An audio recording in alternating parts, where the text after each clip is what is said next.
ठीक है, अर्धधातु प्रकरण चल रहे हैं। आज का सूत्र है अयामंताल वाय्यत विष्णुषु। पदच्छेद करेंगे। कभी सूत्र आया है, सुना है? आया है,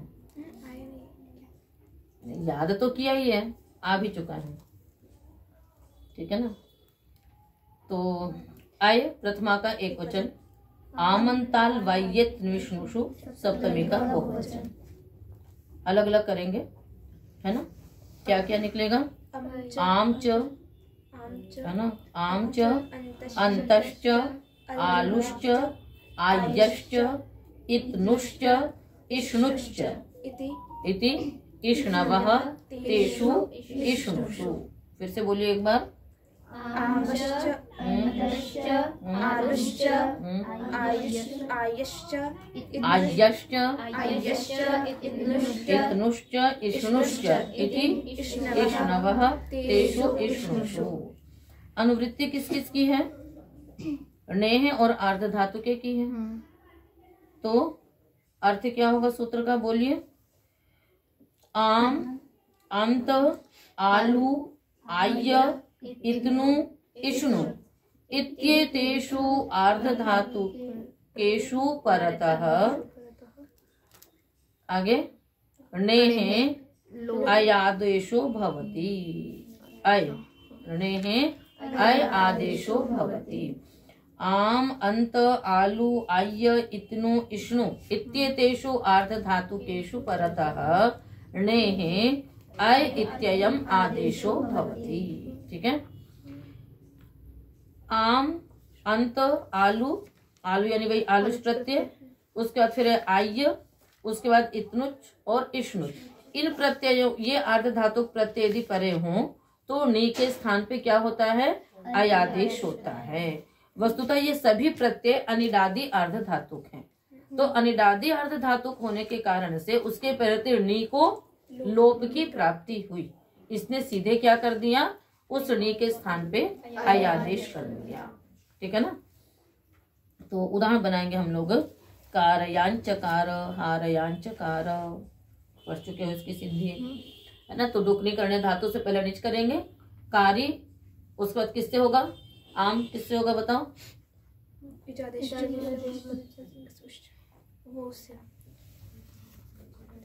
उससे, किससे? तुरंत वहीं पर पहुंच। हाँ, सूत्र क्या है? कास प्रत्यया दाम मंत्रे लिटि, है ना। कास प्रत्यया दाम मंत्रे लिटि, तो ये प्रत्ययांत है, उससे आम आएगा। कारी आगे आम।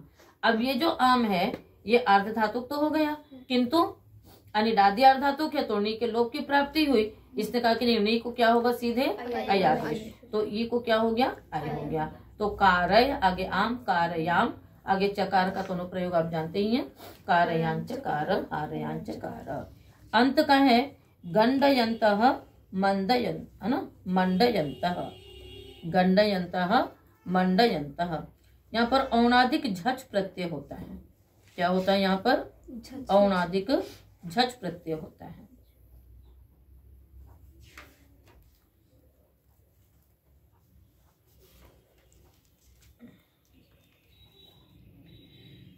ठीक है ना। गडी मडी, है ना। पहले निच प्रत्यय करेंगे, उस बाद उनादि कोश लाए हो। उसका सूत्र है 3-128। निकाल लीजिए। 3-128।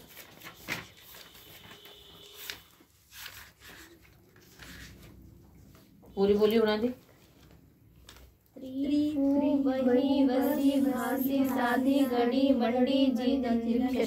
हाँ, उसके पीछे उधर प्रत्यय है झच। ठीक है ना।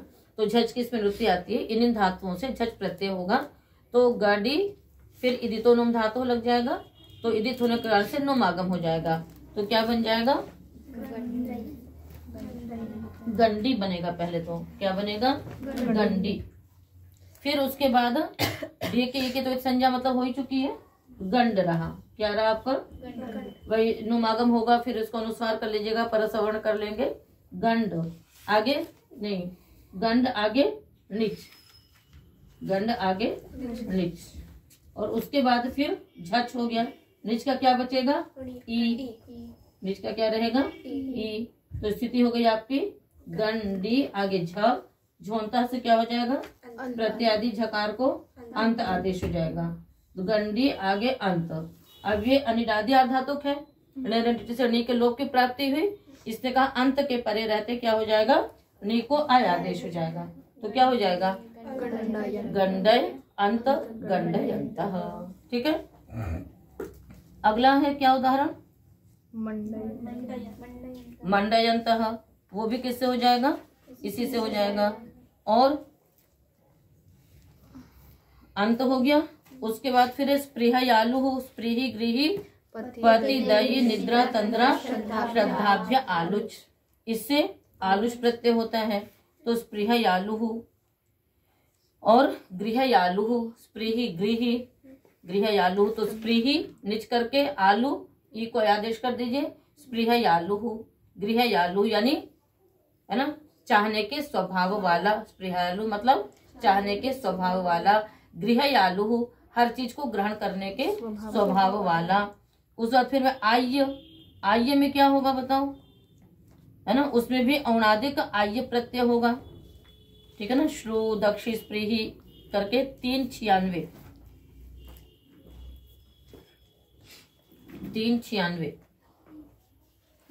मिल गया। क्या है पूरा सूत्र बोलिए?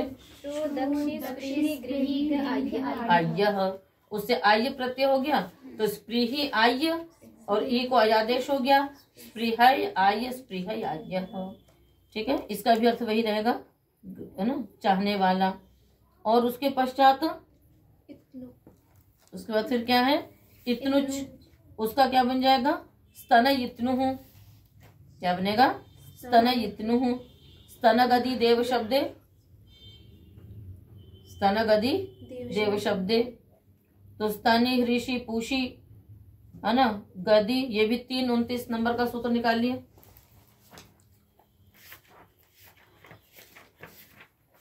तीन 29।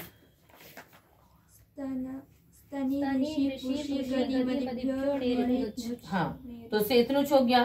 तो स्पृहि इतनु, उस पर फिर अयादेश होकर के स्पृह इतनु बन जाएगा। आगे इष्णुच, है ना, इष्णुच का तो सूत्र ही है। कौन सा है बताइए? हाँ, तो पोष इष्णवः। पोष धातु से निच करेंगे, पोषी। आगे इष्णुच अयादेश कर दीजिए, पोष इष्णु बहुवचन में बना लीजिए। क्या बन जाएगा? पोष इष्णवः। ठीक है ना। तो क्या क्या उदाहरण हो गए? कारयांचकार, हारयांचकार, गंडयन्तः, मंडयन्तः, स्पृहयालु, गृहयालु, स्पृहयाय्यः, गृहयाय्यः, स्पृहयित्नुः, हाँ, स्तनयित्नुः और पोषयिष्णवः।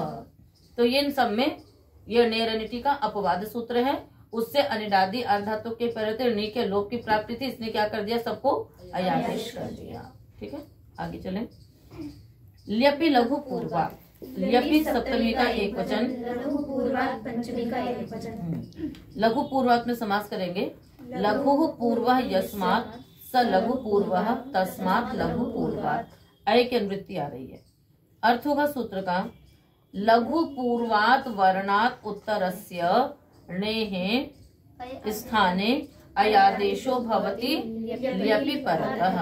लघु पूर्वात् वर्णात् उत्तरस्य णेः स्थाने अयादेशो भवति ल्यपि परतः। उदाहरण बनेगा प्रशमय्यगतः, संदमय्यगतः, प्रबेभिदय्य, प्रगणय्य। तो देखो शम धातु है, शम से आपने निच कर लिया, वृद्धि हुई, शामी बना। किंतु घटाद जनि रेक्ष न सुरंजो मंताश्र से पहले मित करेंगे, फिर मितांग ह्रस्व से उसको ह्रस्व कर देंगे। तो कैसा हो गया? उससे पूर्व, निच से पूर्व लघु है, निच से पूर्व क्या है? लघु है। तो इस कारण से यहाँ पर क्या हो जाएगा?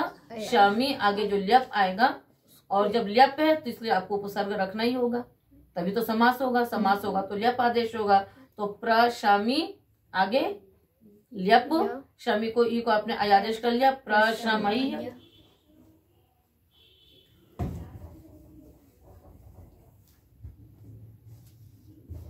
शमी, ठीक है। आगे प्र, आगे यहाँ पर आपने क को लेप कर लिया समास करके। अब ये जो निच है ना, तो लघु पूर्व, इससे पूर्व जो वर्ण है वो क्या है, लघु है, और उसके बाद फिर आपका ई है, तो इसलिए इसको क्या हो जाएगा, अयादेश हो जाएगा। तो क्या बन जाएगा, प्रशमय्य, ठीक है। दंदमय्य, दम धातु भी कैसा है, तो ये इसलिए कहना पड़ा क्योंकि ज्यादातर क्या होगा, निच के परे वृद्धि होगी, तो निच के परे रहते जो पूर्व अच होगा वो ह्रस्व मिलना कमी कम होगा, ज्यादातर तो वृद्धि हुई रहेगी। अब जैसे कारी इत्यादि है तो इन समय तो नहीं हो सकता है। इसी प्रकार से और क्या आपका प्रबेभिदय्य, प्रगणय्य है ना। प्रबेभिदय्य कैसे बनेगा बताओ, वही यंग करोगे, भिद भिद विभिद बेभेदी, क्या बन जाएगा, बेभिद, धातु क्या रहेगी आपकी, बेभिद। अब यंगंत से आपने क्या किया है, निच किया है, यंगंत से क्या किया है, निच किया है,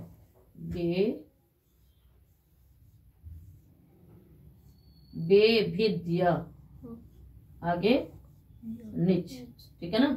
यंग का क्या हो गया यहाँ पर, या का लोप हो गया वही यस्य हलः इत्यादि से, तो बेभिद निच इसमें मिल गया तो क्या बन गया, बेभिदी, प्र उपसर्ग लग गया, प्रबेभिदी, पा को लप हुआ, प्रबेभिदीय। अब यहाँ पर भी क्या है, लघु है यहाँ पर, इसलिए बन जाएगा प्रबेभिदय्य, ठीक है।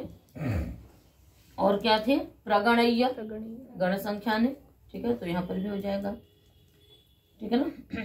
गण संख्या ने धातु कैसी, चुरादी गण की है ना, तो यहाँ पर चुरादी गण की जो धातुएं हैं वहां पर भी अथा दंता पढ़ा गया है। कुछ धातुएं कैसी पढ़ी गई हैं, अथा दंता, कि वो अदंत है।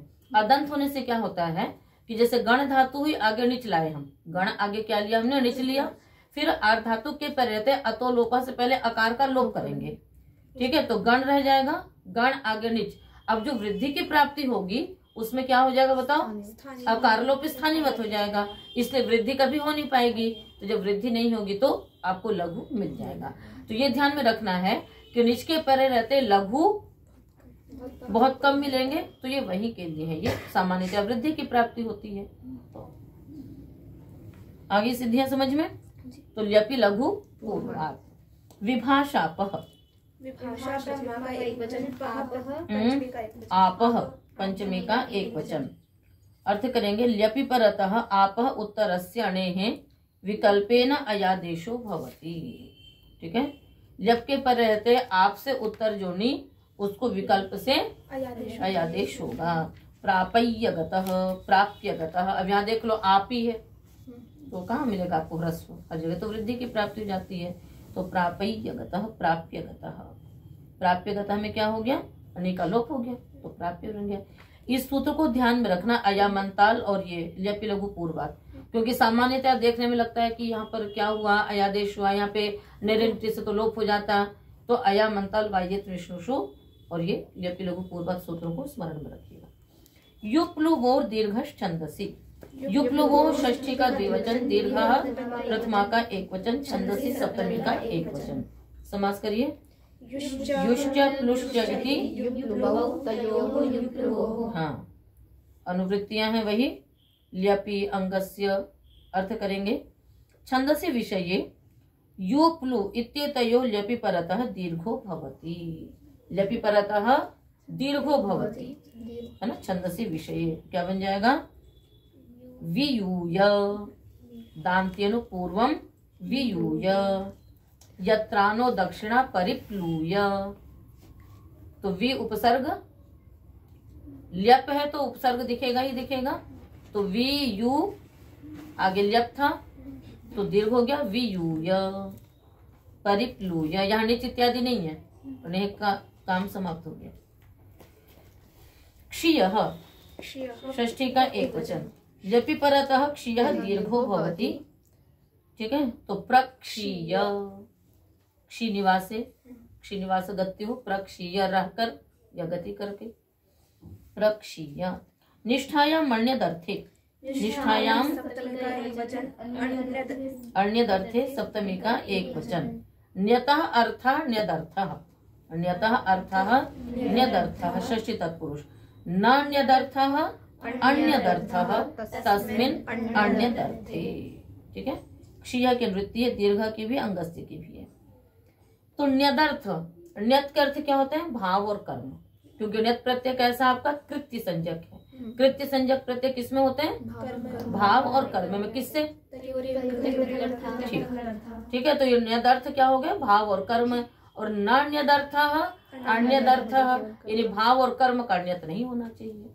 ठीक है, अब सूत्रार्थ में घटाइए इसको। कहते हैं अन्यदर्थे या निष्ठा, है ना, या इसको ऐसे कर लीजिए, ण्यदर्थः भाव कर्मणि तस्मात् अन्यत्र या निष्ठा, है ना, तस्याम क्षीयः दीर्घो भवति। बट यहाँ पर ऐसा नहीं कहने को कह सकते थे कि कर्तरी या निष्ठा, है ना, पर ऐसा नहीं कहा इन्होंने। क्या कह दिया? ण्यदर्थ से भिन्न जो निष्ठा। तो ण्यदर्थ से भिन्न निष्ठा तो कर्ता में होगा, दूसरा आदि कर्म में होगा, है ना, और अन्यों में भी कहीं कहीं पर हो जाता है, अधिकरण में भी होता है ना। तो अधिकरण द्रव्य गति प्रत्यवसानार्थेभ्यः। तो ण्यत से उसका अर्थ का निर्धारण किया। तो ण्यदर्थ किम? भाव कर्मणि तस्मात् अन्यत्र या निष्ठा, यानी भाव और कर्म से भिन्न जो निष्ठा, उसके परे रहते भी क्षी को दीर्घ होता है। समझ में आ गई बात? मतलब यहाँ पे सीधे सीधे नहीं कह करके भाव कर्म से अन्यत्र नहीं कहा, बल्कि ण्यदर्थ से उसको लक्षित कर दिया। उदाहरण बनेगा आक्षीणः प्रक्षीणः परिक्षीणः प्रक्षीणमिदं देवदत्तस्य। तो कहाँ तक बात आपको समझ में आई? ण्यत प्रत्यय किसमें होता है? भाव और कर्म में। और त प्रत्यय भाव कर्म और अधिकरण इत्यादि में भी होता है। तो भाव और कर्म से अन्यत्र जो निष्ठा प्रत्यय, उसके परे रहते क्षी धातु को दीर्घ हो जाएगा। ठीक है, तो क्षी धातु अकर्मक भी है। ठीक है ना, वसति क्षीयति रहता है। तो गत्यर्था कर्मक श्लीष सिंह सूत्र से कर्ता में भी अकर्मक धातुओं से निष्ठा प्रत्यय होते हैं, तो इसलिए तब प्रत्यय हुआ। अच्छा, अब आप ये बताइए, ठीक है, दूसरा तोधिकरणे च ध्रुव्यगति प्रत्यवसानार्थेभ्यः से प्रक्षीणमिदं देवदत्तस्य, ये देवदत्त का निवास स्थान है। देखिए कितना अच्छा प्रयोग है, प्रक्षीणमिदं देवदत्तस्य, प्रक्षीणमिदं कौमुद्याः, किसी का आप बना सकते हैं कि उसका ये रहने का स्थान है। तो प्रक्षीणमिदं ये अधिकरण में हुआ। ठीक है, तो क्षीणः आक्षीणः बहुत सारे आपने बना लिए प्रयोग, परिक्षीण उपसर्ग कई सारे लगा लिए, किंतु ये सब कर्ता में हुए हैं। और प्रक्षीणम में अधिकरण में हुआ है।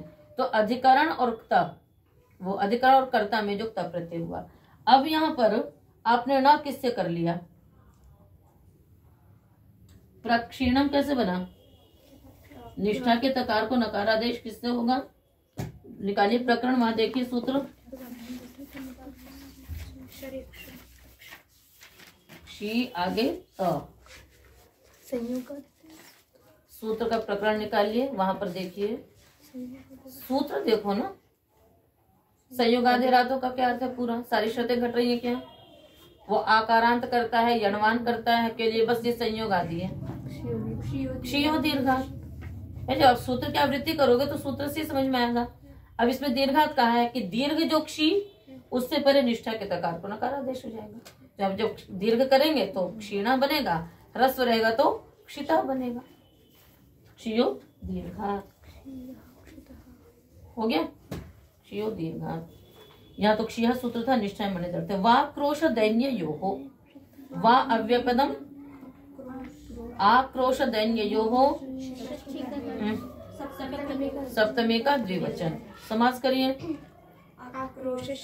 हाँ, दैन्यंच आक्रोशश्च दैन्यंच इति आक्रोश दैन्ये तयोः आक्रोश दैन्य योहो। यहाँ पर ऊपर के सूत्र से निष्ठा मने दर्थ से पूरे की अनुवृत्ति आ रही है, क्षीया की भी आ रही है। अर्थ होगा सूत्र का, अन्यदर्थे क्षीयः निष्ठायां विकल्पेन दीर्घो भवति। अन्यदर्थे क्षीयः निष्ठायां विकल्पेन दीर्घो भवति आक्रोशे दैन्ये च गम्यमाने। साथ में आक्रोश और दैन्यता भी, दीनता भी गम्यमान हो। तो जैसे आक्रोश में है ना, क्षितायुरेधि क्षीणायुरेधि, कभी मतलब गुस्सा होता है ना, तो नष्ट करना भी तो क्षीण ये अर्थ भी है। तो क्षितायु रेधि है ना, कि तू कम आयु को मतलब तेरी आयु नष्ट हो जावे। तो ऐसा कभी क्रोध में आक्रोश में किसी ने बोला तो वो बन गया, तो विकल्प से हुआ। तो जब दीर्घ होगा तो क्षीण आयु रेधि बनेगा, और जब नहीं होगा तो क्षित आयु रेधि। क्षी क्षय भी तो धातु है ना, क्षी क्षय भी धातु है। प्रक्षीणम इदम देवदत्त से आप ये भी अर्थ कर सकते हैं कि देवदत्त का ये नष्ट हो गया, ठीक है ना, तो ऐसे ही बन सकता है आपका। दैन्य में क्षितकः क्षीणकः, दीन है बेचारा, दुबला पतला हो रहा है, क्षीणकः। क्षितोयम तपस्वी क्षीणोयम तपस्वी, है ना, ज्वर इत्यादि से बेचारा दुबला पतला हो गया, है ना, तो क्षीण क्षित दोनों बन जाएगा। तपस्या के कारण से दुबला पतला हुआ पड़ा है, तो क्षित क्षीण तपस्वी।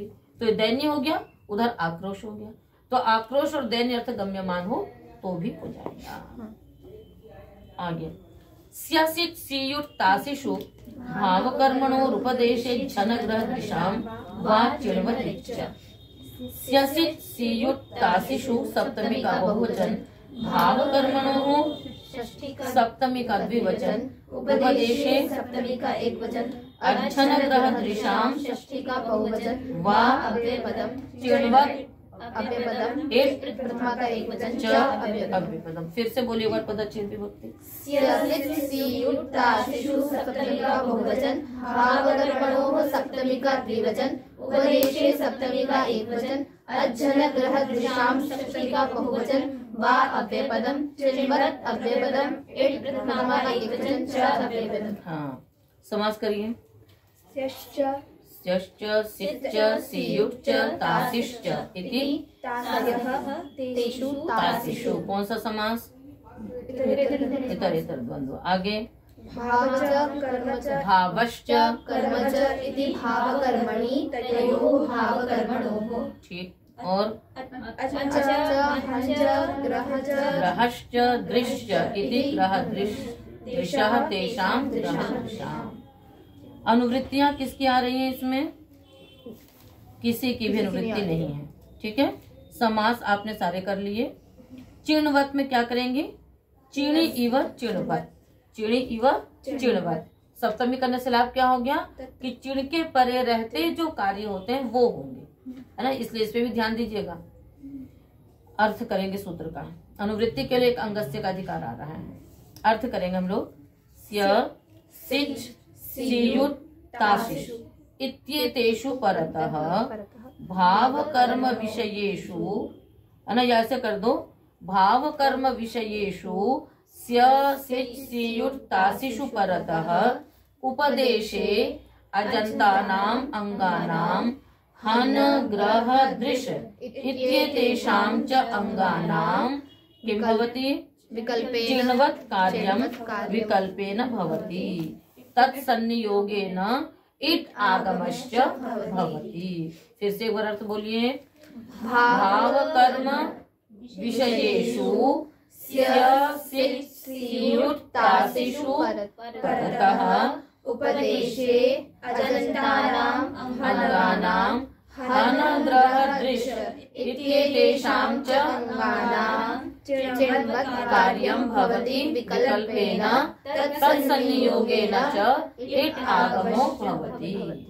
कहते हैं स्य सिच सीयुट तासि, यदि ये भाव कर्म विषयक होंगे तो, ठीक है ना, इनके परे रहते जो उपदेश में अजंत धातुएं हैं, हन ग्रह दृश्य धातुएं हैं, उनको चिणवत कार्य होगा, और जब चिणवत होगा तो इट आगम भी होगा, ठीक है। तो जब हम लोग आपको कर्मवाच्य पढ़ाते हैं प्रारंभ में ही, तो उस समय आपको बताया जाता है कि कर्तृवाच्य से कर्मवाच्य में 4 विशेषताएं होती हैं। कौन कौन सी? यक, चिण और चिणवत भाव। यक सार्वधातुक लकारों में होता है, आत्मनेपद सभी लकारों में होता है, चिण केवल लुंग लकार के प्रथम पुरुष के एक वचन में होता है, किंतु जो चिणवत भाव है, और वो सब कार्य सभी धातुओं से होते हैं, किंतु जो चिणवत भाव है वो कुछ गिनी चुनी धातुओं से स्य सिच सीयुट और तासी, है ना, यानी इनके सभी विभक्तियों के सभी पुरुष के सभी वचनों में होगा, पर ये लकार होंगे। स्या लकार किसमें आएगा? सिया किस लकार में? रिट और रिंग में आएगा। सिच लुंग लकार में। सीयुट विधिलिंग में, आशीर्लिंग में। सीयुट आशीर्लिंग में और तासी लुट लकार में। तो इन लकारों में अजंत धातुओं से और हन, ग्रह और दृश्य धातुओं को चिणवत कार्य होगा। यानी चिणवत, चिण के परे रहते जो कार्य होते हैं वही कार्य स्या के परे रहते होगा, वही कार्य सिच के परे रहते होगा। तो क्या कार्य होता है? चिण है, तो चिण के परे वृद्धि होती है, नित होने से तो इधर वृद्धि होगी। और जब जब चिणवत करेंगे तब तब एक कार्य और हो जाएगा, इट आगम भी हो जाएगा। ठीक है। ऐसे ही कहीं पर चिण नित्य है तो आकारांत धातुएं होंगी तो युक आगम हो जाएगा, है ना। तो चिण परे रहते जो जो कार्य प्राप्त होते हैं वो सब क्या हो जाएंगे? जैसे आतो युग चिणकृतो हो तो वहां पर युग आगम हो जाएगा। जहाँ युग नहीं होगा वहां पर वृद्धि होती है कहीं पर, तो वो सारे कार्य होंगे। ठीक है। अब उदाहरण देखिए, इसी प्रकार से आप लोगों को रूप याद करवाए थे हमने उस समय। अब देखिए अजंत धातुओं का देखिएगा, और आपको पहले स्या, सिच, सियुट, तासी चारों का अजंत, फिर चारों में हन, चारों में ग्रह और चारों में दृश्य, इस प्रकार से आपको रूप बनाने हैं। स्या का अजंत में देखिए ची चैन्य धातु ले लीजिए। ठीक है। चायिष्यते, चेष्यते, पहले नोट कर लीजिए फिर सिद्धि करते हैं। चायिष्यते, चेष्यते, अचायिष्यत, अचेष्यत, हो गया। चायिष्यते, चेष्यते, विकल्प से चिन्होद्भाव हो रहा है। अचायिष्यत, अचेष्यत, अचायिष्यत, अचेष्यत, ये रिंग लकार का हो गया। इसी प्रकार से दायिष्यते, दास्यते, अदायिष्यत, अदास्यत, ऐसी शम धातु भी लीन होने, मतलब ये निजंत, निजंत धातु भी कैसी हो जाती है? जंती हो जाएंगी। तो सारे निजंत धातुओं का जब आप कर्मवाच्य भाववाच्य बनाओगे तो क्या होगा? सम्य चिणवत भाव होगा। शामिष्यते, शमिष्यते, शामिष्यते, शमिष्यते, शमयिष्यते, शामिष्यते, शमिष्यते, शमयिष्यते, अशामिष्यत, अशमिष्यत और अशमयिष्यत, विकल्प से होगा ना। हन, घानिष्यते, वही हनस्तो चूर्ण लोह, घानिष्यते, हनिष्यते, अघानिष्यत, अहनिष्यत, सबका स्या में चल रहा है। ग्रह का स्या में ग्राहिष्यते, ग्रहिष्यते, अग्राहिष्यत, अग्रहिष्यत, अग्रहिष्यत। दृश्य का दर्शिष्यते, द्रक्ष्यते, दर्शिष्यते, द्रक्ष्यते, अदर्शिष्यत, अद्रक्ष्यत, हो गया। सबका हो गया ना। अजंत, हन और ग्रह, दृश्य। ठीक है। अब सिच का अजंत लीजिए। सिच में अजंत वही धातु ले लीजिए। अचायिषाताम, अचेषाताम, अदायिषाताम, अदिश, है ना, अदायिषाताम, अधिशाताम, अशामिषाताम, अशमिषाताम, अशमयिषाताम भी। ठीक है। उसके बाद हन में आइए। अघानिषाताम, अवधिषाताम, अघानिषाताम, अवधिषाताम, अहसाताम, सिद्धियां भी करेंगे। अहसाताम। ग्रह अग्राहिषाताम, अग्रहीषाताम, दृश्य अदर्शिषाताम, अदृक्षाताम, सिच का हो गया। सीट में आइए। चायिशिष्ट, चेशिष्ट, चायिशिष्ट, चेशिष्ट, दायिशिष्ट, दासिष्ट, शामिशिष्ट, शमिशिष्ट, शमयिशिष्ट। हन घानिशिष्ट, घानिशिष्ट, वधिशिष्ट, घानिशिष्ट, वधिशिष्ट। ग्रह ग्राहिशिष्ट, ग्रहीशिष्ट, ग्राहिशिष्ट, ग्रहीशिष्ट। दृश्य दर्शिशिष्ट, दृक्शिष्ट, दर्शिशिष्ट, दृक्शिष्ट। अब तास, चायिता चेता दायिता दाता, शामिता शमिता शमयिता, शामिता शमिता शमयिता, हन घानिता हंता, ग्रह ग्राहिता ग्रहीता, दृश दृष्टा दर्शिता दृष्टा, दर्शिता दृष्टा। ठीक है, तो इतने सारे उदाहरण हैं, है ना। और आप लोगों के लिए एक कार्य भी है कि यहाँ पर तो केवल बस स्या सित सियुट और ताश का लिखा और एक एक उदाहरण लिखा है। इन सभी धातुओं के आप कर्मवाच्य में 10 लकारों में रूप कापी में लिखेंगे। ठीक है ना। और जैसे हमने बस इतना लिख लिया, चाहिष्यते चेष्यते, आप पूरा बनाएंगे, चाहिष्यते चाहिष्यते चाहिष्यन्ते। ठीक है, ऐसे सिच में ज्यादा होगा बनाने में आपको कि कहाँ पर होगा तो फिर कहाँ पर कैसे रूप चलेंगे। तो इन धातुओं के जितनी धातुएं इसमें ली गई हैं, कितनी, ची चयने, दुदाएं दाने और शम उपशमे। ठीक है, ये 3 धातुएं, उसका दीर्घहान ग्रह दृश्य, इन 6 धातुओं के आप कर्मवाच्य में 10 लकारों में पूरे पूरे रूप आप लोग अपनी कॉपी में लिखेंगे। ठीक है, आज का पाठ इतना ही रख रहे हैं, शेष कल करेंगे, सिद्धियां हम अगले पाठ में करेंगे।